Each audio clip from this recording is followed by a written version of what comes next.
Ora, tendo acabado Jesus de dar estas instruções a seus 12 discípulos, partiu dali a ensinar e a pregar nas cidades. Do verso 2 até o 6 é o que eu vou enfatizar.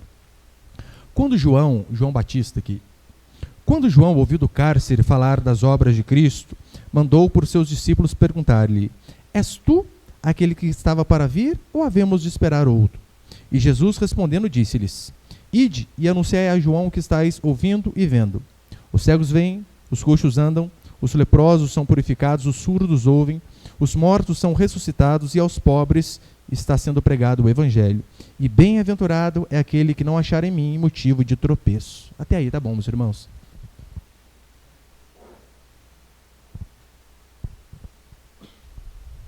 Depois eu vou ler do versículo 7 em diante também.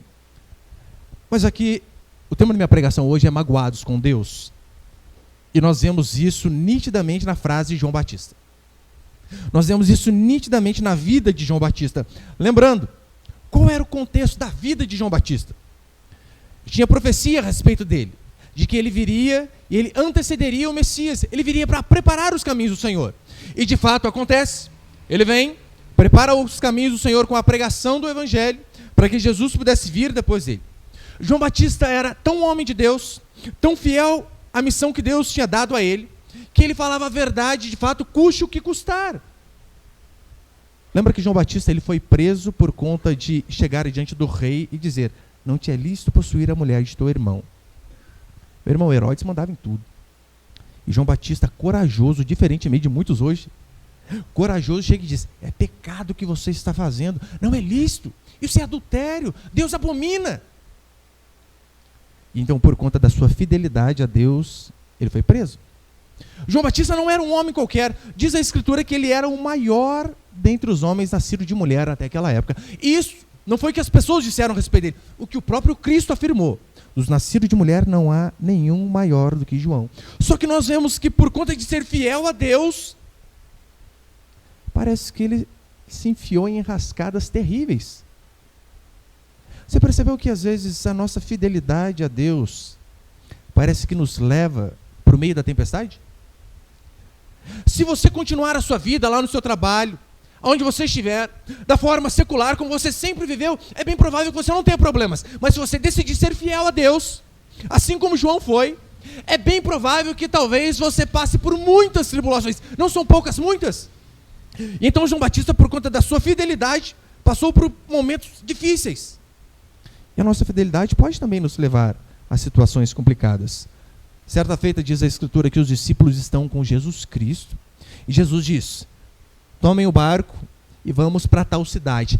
E eles, juntamente com Cristo, entram no barco e vão. E no meio do caminho uma tempestade sobre eles. Mas calma aí, eles estavam obedecendo a Deus.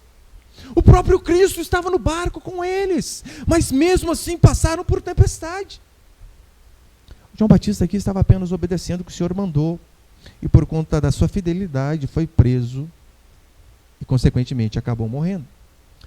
Talvez tenha surgido uma dúvida na cabeça de João. Sabendo tudo o que está acontecendo com as pessoas, porque daí João tem uma dúvida, né? Calma aí, como pode?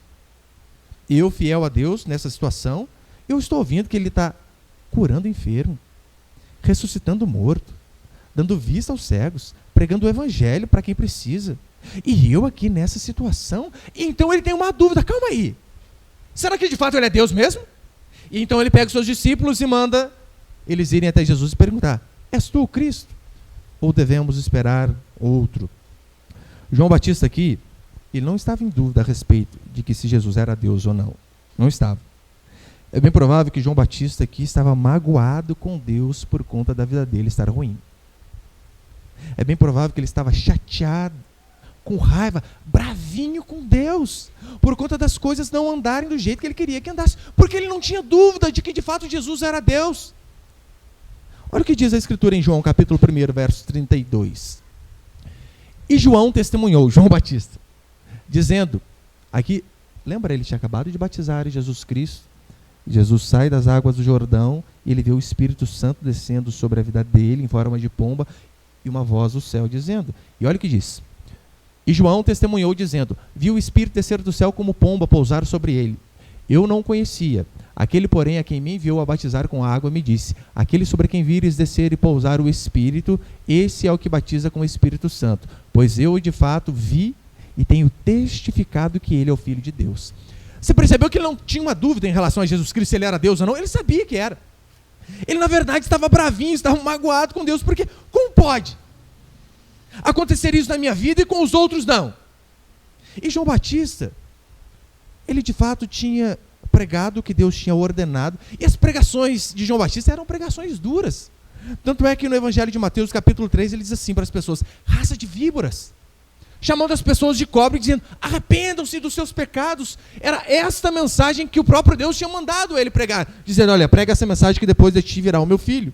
Depois no versículo 10 ele diz assim: toda árvore, pois, que não produz bom fruto será cortada e lançada no fogo. Ou seja, a mensagem de João Batista era uma mensagem de juízo.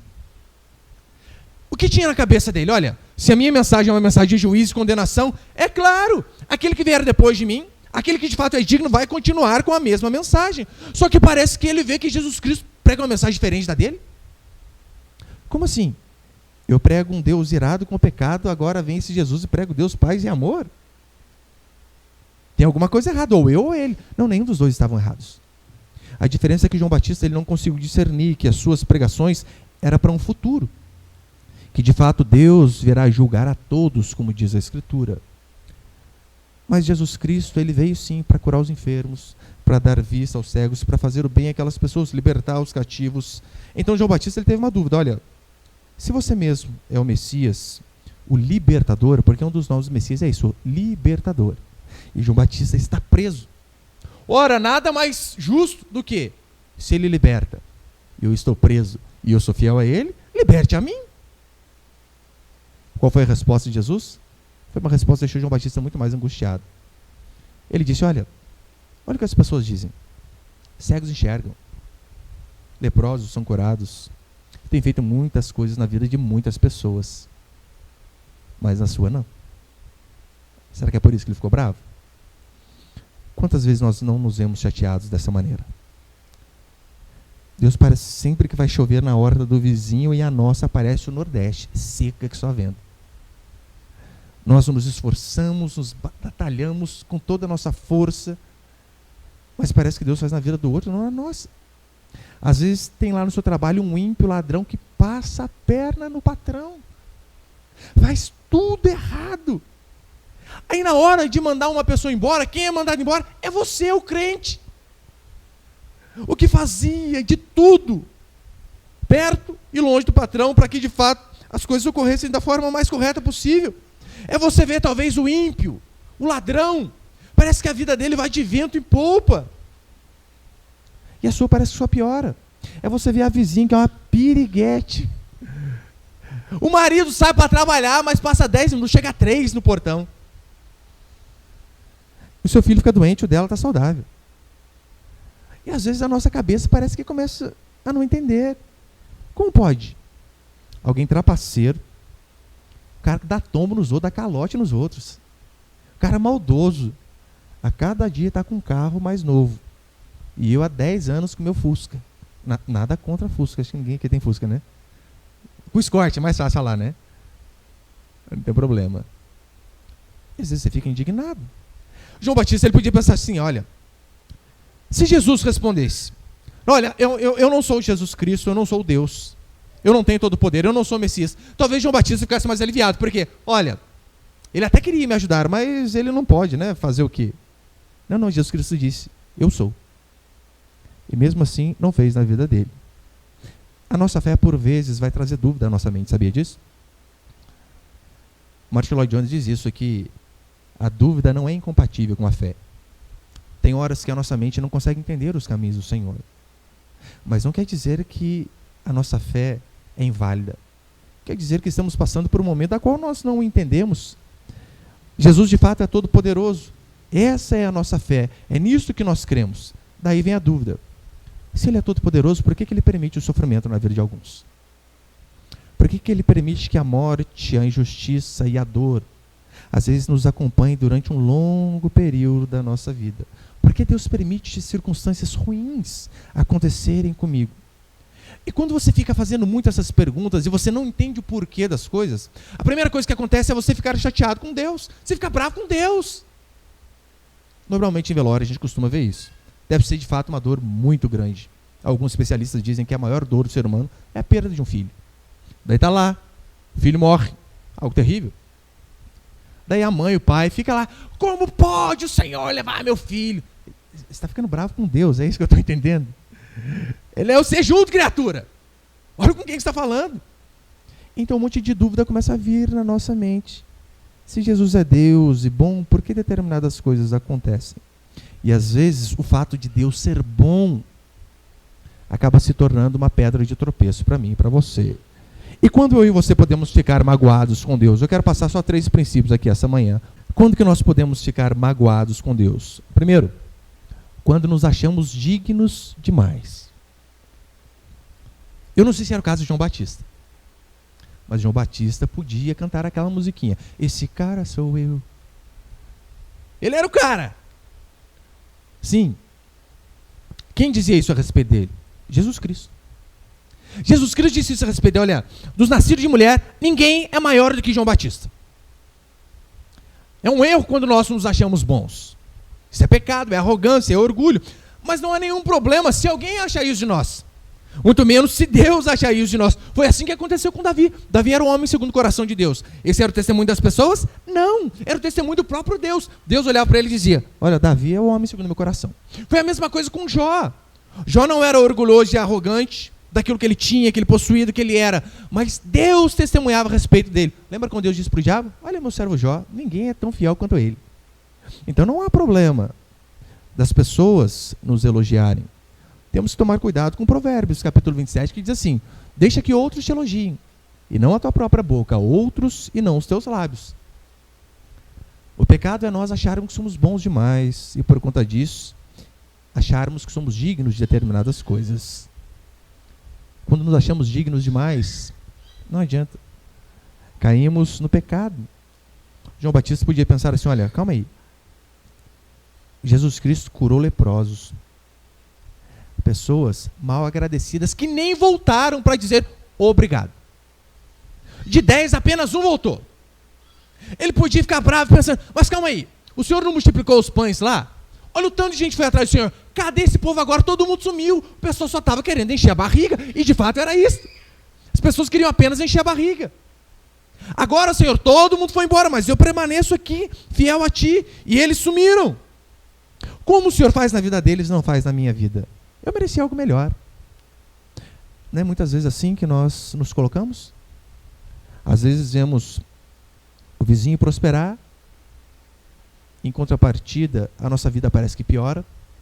Coisas ruins acontecem conosco e não com o outro, e a gente fica bravo com Deus, dizendo, por quê? Comigo e não com ele. Você sabia que as maiores tentações do homem não é em relação à área sexual? Não é. Mas é em relação à dúvida.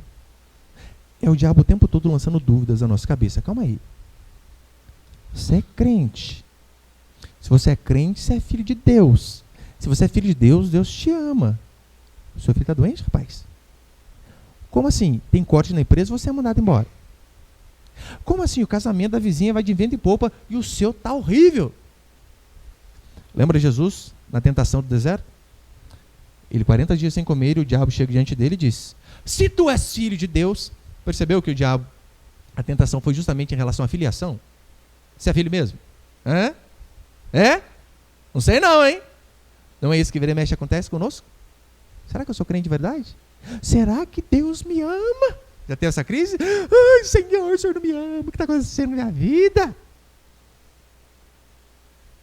Agora, quando eu e você entendemos que nós não somos dignos de coisa alguma, de que ninguém... Seu vizinho, seu pai, sua mãe, o que está longe, o que está perto, você, nem eu, nem ninguém. Quando nós entendemos que não somos dignos de coisa alguma, não teremos tanta dificuldade em ver Deus abençoando a outros e não abençoando a nós. A parábola dos trabalhadores é fabulosa por conta disso. Lembra, diz a Escritura que o Senhor sai a chamar pessoas a trabalhar. Ele vai, um monte de gente desempregado. Então ele vai 8 horas da manhã e chama a pessoa e diz, trabalha para mim, vai para a minha vinha e eu vou te pagar R$100. E então ele vai meio-dia e encontra umas pessoas desempregadas e diz: trabalha para mim, vou te pagar o que é justo. 3 horas da tarde, depois 5 horas da tarde, faltando 1 hora para o expediente, ele chama mais umas pessoas e dizem: estão à toa? Trabalhe para mim, eu vou pagar vocês o que é justo. Na hora dele fazer o pagamento, ele chama aquele que trabalhou 1 hora apenas, que começou por último. Quanto que dá para ele? 100zão. 100 conto. Você imagina a alegria que o primeiro ficou: calma aí, esse cara trabalhou 1 hora apenas. Ganhou 100? Nossa, hoje eu tiro de fato a vaca do atoleiro. Então diz a escritura que aquele senhor chama aquele primeiro homem que começou às 8 horas da manhã e dá a ele 100 reais. E ele fica indignado. Como assim? O Senhor igualou aquele que trabalhou 1 hora só a mim, que suportei o sol, a fadiga o dia todo. E olha a resposta do Senhor: estou sendo injusto contigo? O que foi combinado? Eu não combinei com você 100 reais? Eu não estou sendo injusto contigo. Está aqui o que eu combinei. Agora, se os seus olhos são maus porque eu quero fazer o bem para o outro, o problema está em você. Percebeu que a maioria das vezes o problema está na gente? Que não conseguimos ver o bem do outro? Conseguimos ver o bem apenas se for com a gente, mas não suportamos ver Deus fazendo na vida do outro e não na nossa. Portanto, quando vier a tentação de você achar que merecia mais, meu irmão, lembre-se sempre: eu posso não ter tudo o que eu quero, mas eu possuo muito mais do que eu mereço.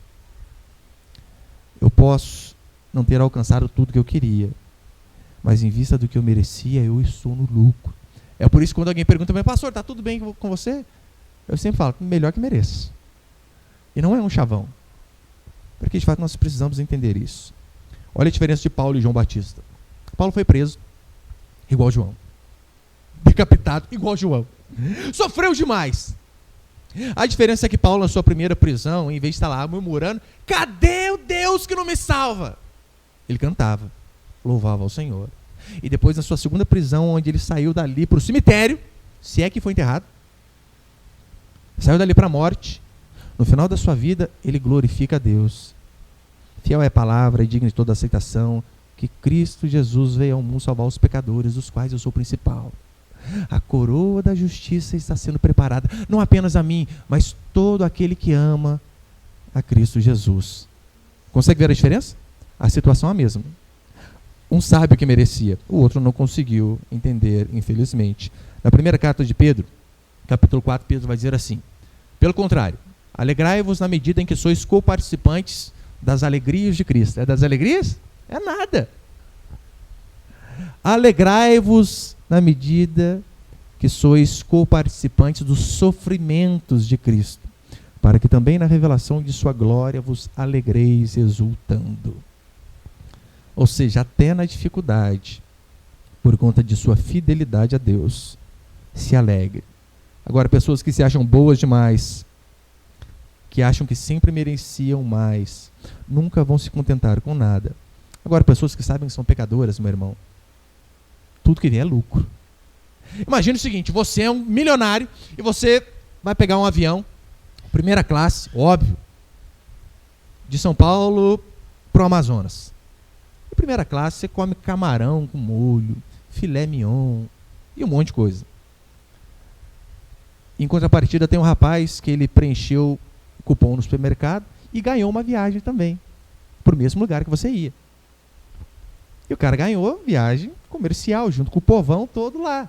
Só que de graça. E ele chegando no aeroporto, ainda ia ter um carro que ia vir pegar ele. Daí, de repente, aquele rico descobre que teve um problema no avião e as pessoas chegam e dizem para ele: olha, meu senhor, infelizmente deu um problema no avião que o senhor ia e nós vamos ter que encaixar o senhor no voo comercial. Como assim? E eu junto com o povo, naquela sardinha enlatada? Parece bondão de Pinda Moreira? Não! Vai servir camarão? Não tem, senhor. Filé mignon? Não. O que vai ter? Salgadinho, fofura e suco tangue. Um pacotinho, 5 litros de água. O cara fica indignado. E o outro que ganhou de graça?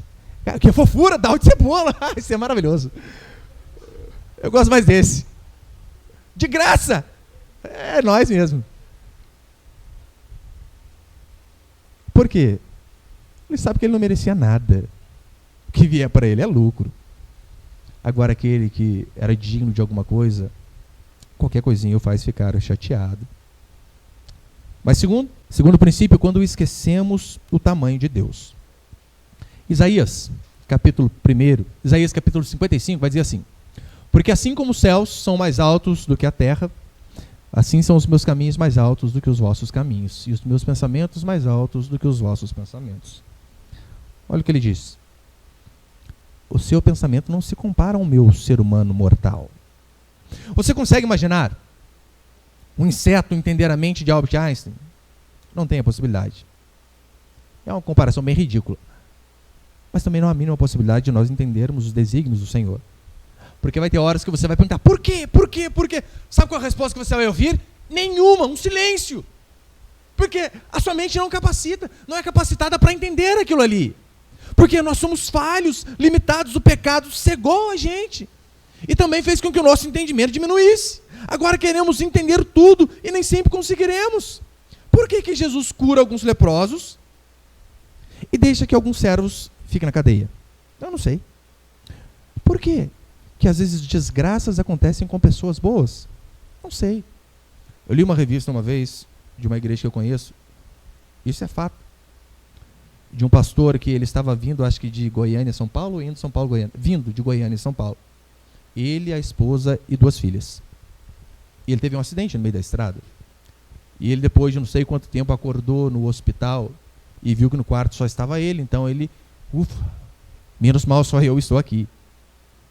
E então, quando ele perguntou da família dele, veio o médico e disse: só você está aqui porque toda a sua família já foi enterrada. Sua esposa e suas 2 filhas morreram. Sabe de onde ele estava vindo? De uma conferência onde ele tinha participado. Por que acontecem essas coisas, pastor? Não sei.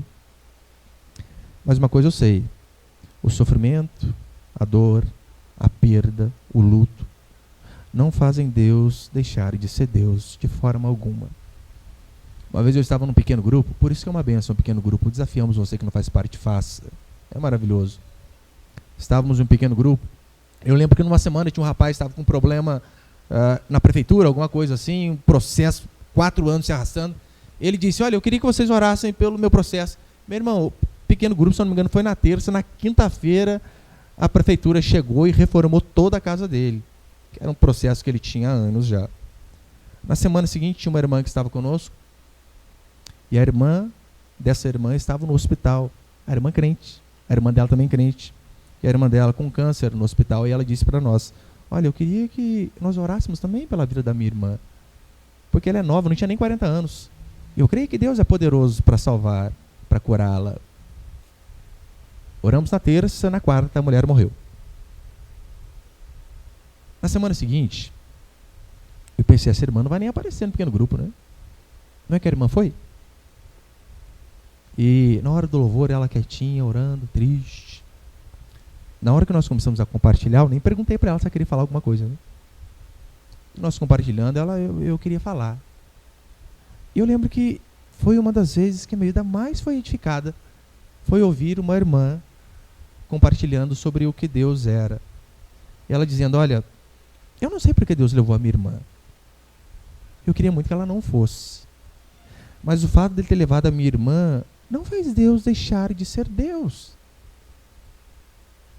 No meu coração tem um rombo enorme, que talvez nunca cicatrize por completo. Mas Deus continua sendo Deus. Eu não sei quanto você, mas eu ouço essas coisas de pessoa num momento de dor tremenda. Eu sou muito edificado. Como pode?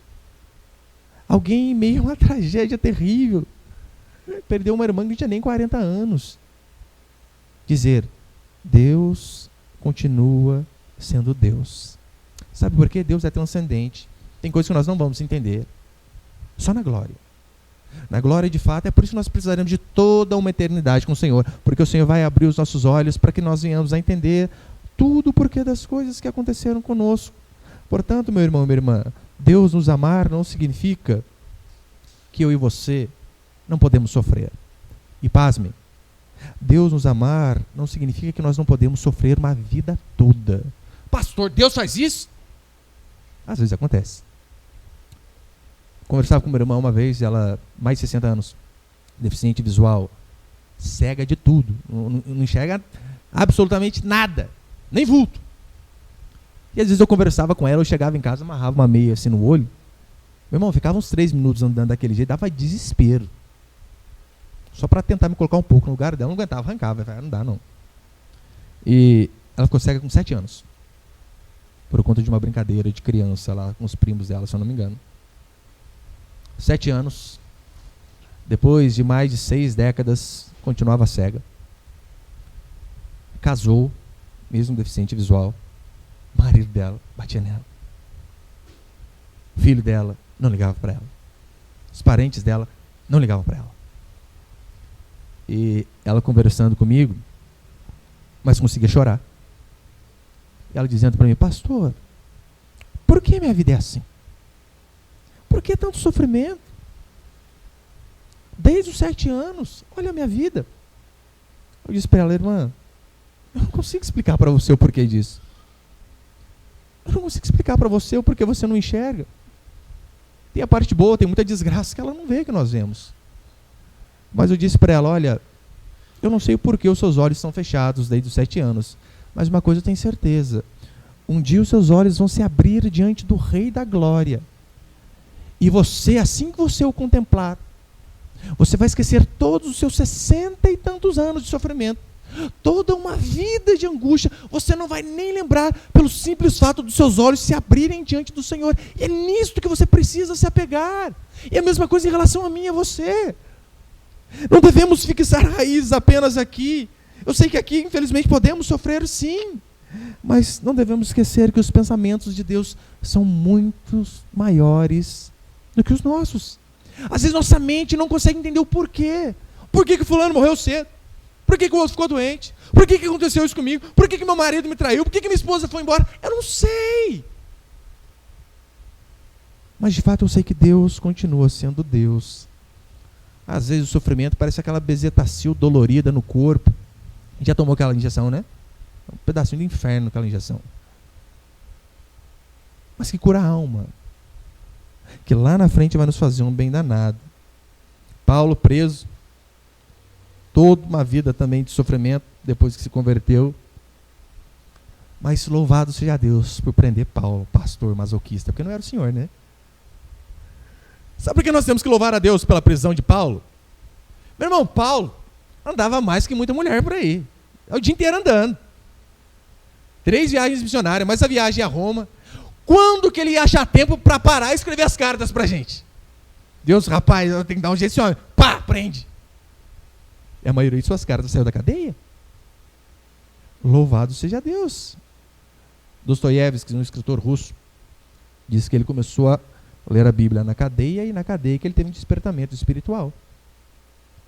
Ou seja, nem toda desgraça aparentemente é desgraça. Às vezes são meios para nos levar a um fim ao qual Deus deseja. Quantos aqui de vocês? Quantos aqui de nós não veio para a igreja justamente por conta de sofrimento? O casamento não estava dando mais certo. Eu não sei o que eu faço. Daí você estou um crente dizendo: vai para a igreja. Ai, desempregado, problema com o filho, com isso, com aquilo, triste com todo mundo. Daí você escutou uma mulher do coquinho dizendo assim: também não vai para a igreja? Daí você resolve vir.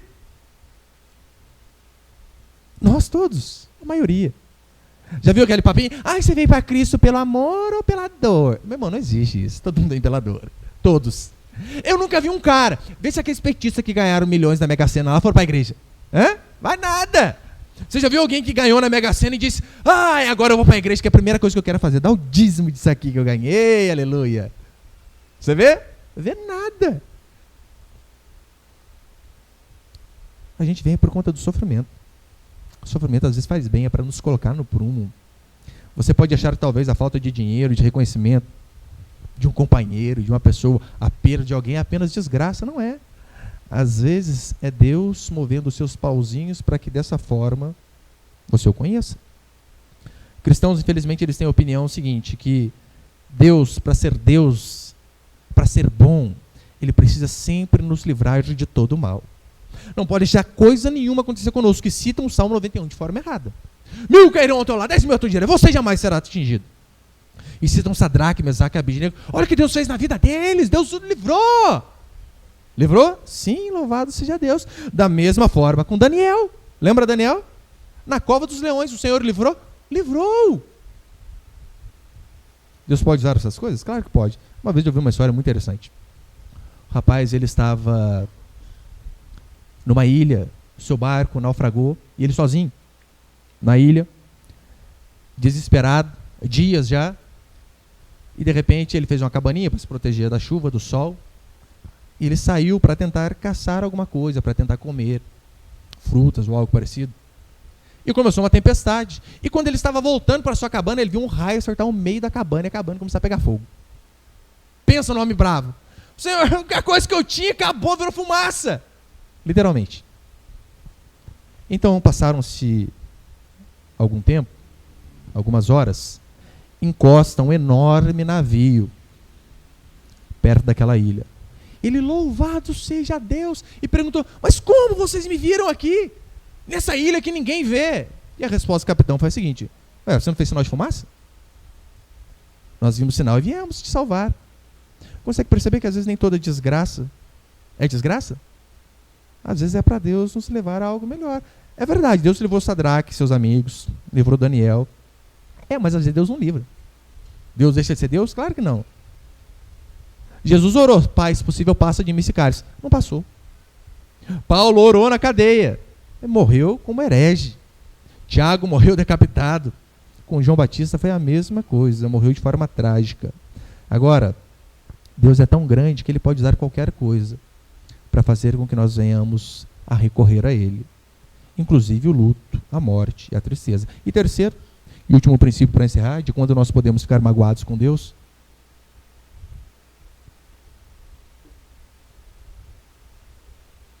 Terceiro princípio, quando perdemos a perspectiva do céu.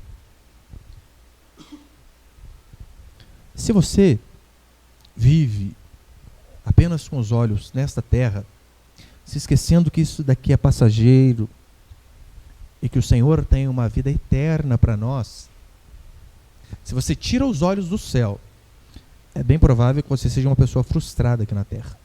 Sim. João ficou chateado pelas coisas da terra não estar indo bem para ele. Ficou chateado. Como que pode? Fiel a Deus e essas desgraças todas. Mas ainda teve um ponto positivo. Como João não podia ter Jesus, o que ele fez? Vão lá, meus discípulos, pergunta para Jesus o que aconteceu. Ou seja, ele estava magoado com Jesus. O que ele fez? Ele foi resolver com Jesus. Pergunta lá, é ele mesmo? Nós fazemos diferente, não é? Você está chateado com o irmão do outro lado. É só ilustração, tá? O irmão lá. Tiago está chateado com o Wanderson. Você está falando para todo mundo. E menos para quem precisa ouvir. Não é assim? Você está chateado com seu marido. Você vai e faz o quê? Fala para a mamãe. Nossa, sabe o que ele fez para mim? Carne de pedra. Por que eu fui casar? Por que eu não vi a senhora? Reclama para a mãe. Reclama lá para a amiga do trabalho. Sabe o que está acontecendo lá em casa? Aquele marido é um crápula, um insensível. Põe no Facebook. Hashtag magoada. Ou no status, né? Mas não vai resolver com quem precisa resolver. Esse princípio João acertou. Estava chateado, foi lá e resolveu. Mandou se perguntar, Senhor, é o Senhor mesmo? E a resposta que ele recebeu foi apenas o relato de algumas profecias a respeito do próprio Cristo. Isaías capítulo 35 vai dizer assim. Aqui a profecia a respeito do Messias, do libertador. Então se abrirão os olhos dos cegos e se desimpedirão os ouvidos dos surdos. Os coxos saltarão como servos e a língua dos mudos cantará, pois águas arrebentarão no deserto e ribeiros no ermo. Próximo. Isaías 61. Pode pôr. O Espírito de Deus... Lembra quando Jesus leu esse texto na sinagoga? E disse, está se cumprindo hoje o que foi dito. O Espírito do Senhor Deus está sobre mim, porque o Senhor me ungiu para pregar as boas novas aos quebrantados, enviou-me a curar os quebrantados de coração, proclamar libertação aos cativos e a pôr em liberdade os algemados. João Batista só queria resolver esse último pedaço, né? Senhor, põe em liberdade, por favor. Mas é claro, ele está falando das algemas espirituais. Frustrações na terra ofuscam a nossa visão do reino dos céus. Desgastes, problemas aqui na terra faz com que a nossa visão a respeito do amanhã venha se ofuscar, infelizmente. Mas não devemos esquecer, como Jesus disse, o meu reino não é desse mundo. O nosso também não. Faça o melhor que você puder, meu irmão, para viver da forma mais digna, prazerosa, confortável possível aqui. Mas ainda que você não consiga, lembre-se que o seu reino não é daqui. Olhe sempre para o céu. Sim, com os pés nós estamos aqui, plantados aqui, mas olhando sempre para cima. João Batista, infelizmente, morreu de uma forma trágica, por ser fiel, por pregar a verdade. E então ele vai e diz, olha, é pecado. Imagina o João Batista chegando no céu e contando para as pessoas, e aí, João, morreu por quê? A menina fez uma dancinha muito louca, um quadradinho de olho do inferno lá, e acabou comigo. Foi exatamente por isso. João Batista fala a verdade, é preso. Então o rei enche o coco, chapa o caneco, entra uma menina pervertida dançando, e olha o que o rei diz. Que dança maravilhosa.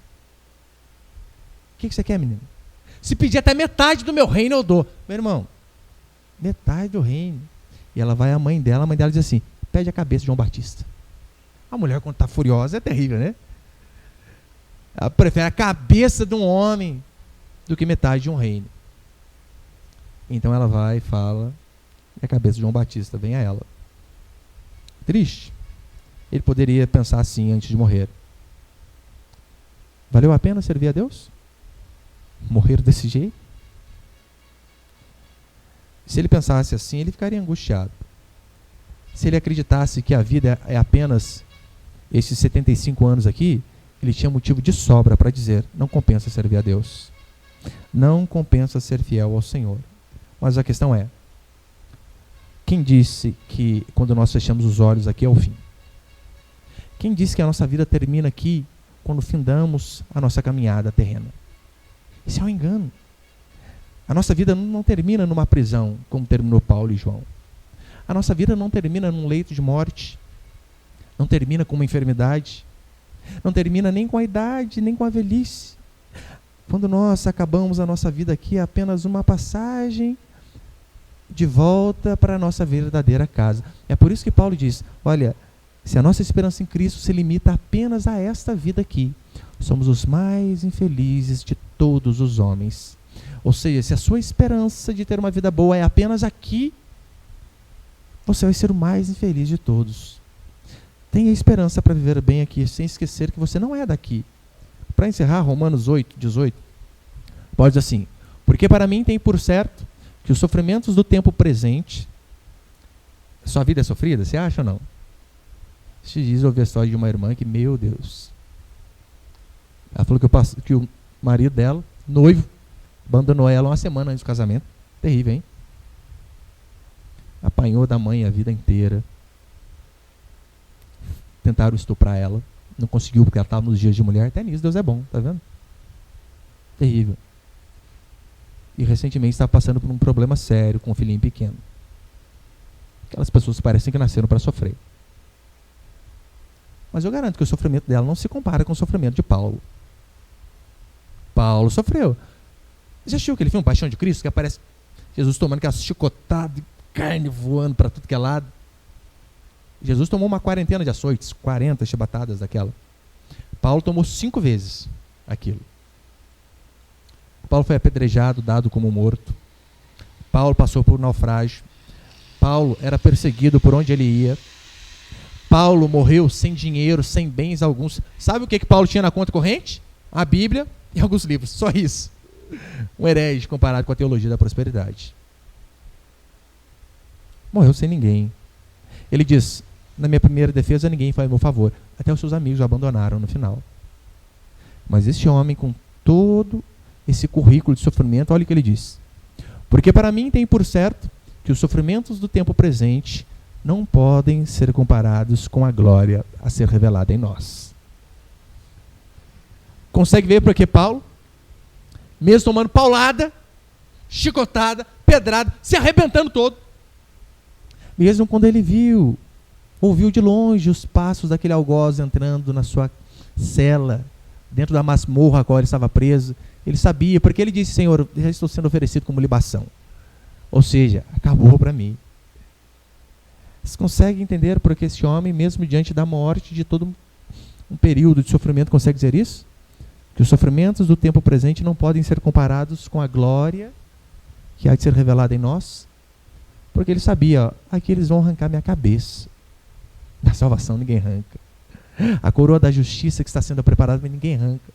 Então, como ele focava lá, ele não tinha problema nenhum em passar por problemas e dificuldades aqui. Os olhos sempre no alto. Ouvi a história uma vez de um missionário que ele de fato largou toda a sua família para fazer missões e deixou filho, deixou esposa. E então, quando ele estava retornando, depois de anos arriscado pegar doença e um monte de coisa, ele voltou com aquele senso de que fiz o meu papel. Então, quando ele estava chegando, o avião pousou no aeroporto, ele viu que tinha uma multidão de gente o recebendo. Para receber, né? Bexiga, cartazes, prefeito, todo mundo. Ele emocionado. Ai, Deus, o Senhor é fiel. Honra os seus servos. Ele descobriu que tinha um homem mais importante do que ele que estava naquele voo. E toda aquela festa não era para ele. Quantas pessoas tinham para o receber? Ninguém. Desceu sozinho. Ficou bravo com Deus. Como pode? Senhor, anos te servindo, e é isso que eu recebo ao voltar para casa? Ao ponto que ele ouviu uma voz lá de cima dizendo: quem disse que você chegou em casa? Essa aqui não é sua casa, rapaz. Essa recepção aí você vai ter quando você voltar para a sua verdadeira casa. Quando você voltar para mim. Daí sim, daí vai ter anjo tocando corneta, jogando pluma para tudo que é lado, batendo palma. Mas aqui não é a nossa casa. Portanto, tome cuidado, para que os confortos daqui também não te façam esquecer a glória de lá. E lembre-se que o Senhor de fato um dia vai voltar, vai enxugar do meu e do seu olho toda lágrima. E ainda que nós vejamos o Senhor fazer na vida do outro, lembre-se do mandamento: alegrai-vos com os que se alegram e chorar com os que choram. A segunda parte é fácil, não é? Meu irmão, você vai no velório, você não faz nem força para chorar. Você chega, você vê as pessoas tristes, você chora, você se comove. Mas a outra parte também: alegre-se com aqueles que se alegram. E ainda que você tenha toda uma vida de luta e dolorida, não perca a perspectiva de que o Senhor tem preparado para nós um lugar muito melhor. Ainda que nessa vida nós venhamos a sofrer, o Senhor um dia vai nos pegar nos seus braços, vai enxugar dos nossos olhos toda lágrima, e de fato nós não vamos lembrar de nenhum sofrimento que passamos aqui nessa vida terrena. Por isso nós devemos viver aqui, mas com os olhos sempre naquilo que o Senhor tem preparado para nós, na sua casa, na sua morada celestial.